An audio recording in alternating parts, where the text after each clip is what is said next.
submissions on it. Thank you. Mr. Speaker. I call the honourable member Dennis O'Rourke.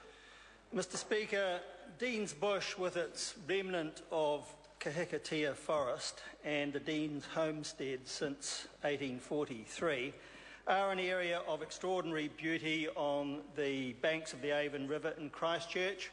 They are a very important Christchurch city asset, one of many such assets in Christchurch which should never be sold.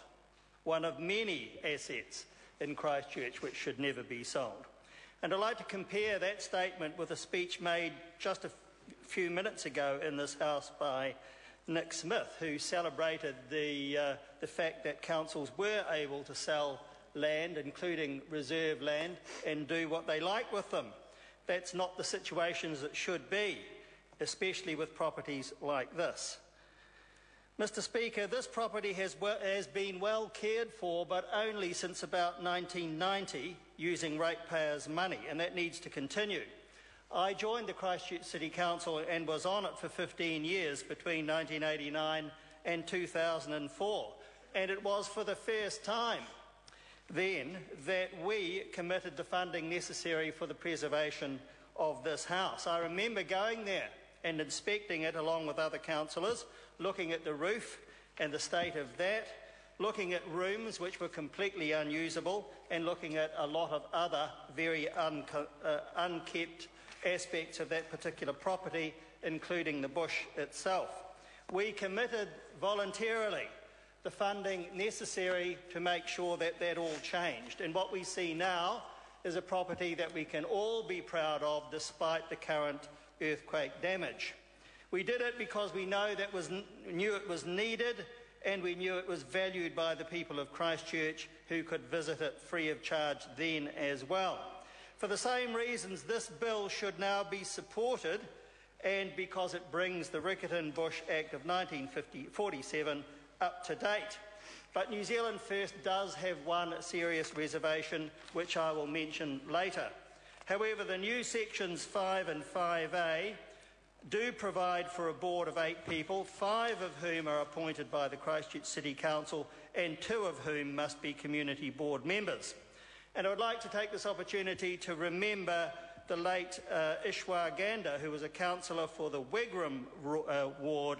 Actually, it was called Wigram Riccarton Community at that time. He was a staunch supporter of the Riccarton Bush and Riccarton House, and he was a long-time member of the Riccarton Bush Board. I would also like to acknowledge David Close, who was the councillor who actually did insist on the fitting of sprinklers to the property, as he did to many heritage and other properties owned by the council at that time.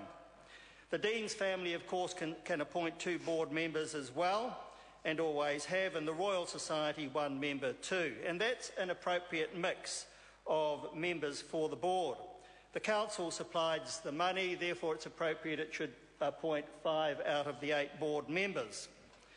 New sections 4 and 4A concerning the terms of office of board members, and the new sections 10A, 10B and 10C relating to functions and powers of the board are also appropriate and do bring and modernise the provisions for the board and their functions up to date. New section 14 confirms public access without the restrictions that were in the old Act, and make sure that no fee would be payable for that, and that's very important. However, Mr. Speaker, the reservations which New Zealand First does have do relate to some of the aspects of the financial plan. The old Section 21 assumed a grant, and it was always made available, but the new sections give the board a bit of a blank cheque. The City Council in the new Section 23.3 can only approve and not disapprove of the financial plan, which I think is something of a defect. And while it's true that with 5 out of 8 board members there isn't much of a risk that there would be an inappropriate financial plan, it is actually not good law to make it only possible for the Council to approve the financial plan and not to be able to disapprove it. The legislation should at least say that if there is an issue, then the board and the Council should be able to sit down and agree upon it, provided always, of course, that there is sufficient funding for the management and operational capital plans. Subject to that reservation, Mr Speaker, New Zealand First would be happy to support this bill going forward. I call the Honourable Member Jackie Dean. Thank you, Mr Speaker, and it's with pleasure that I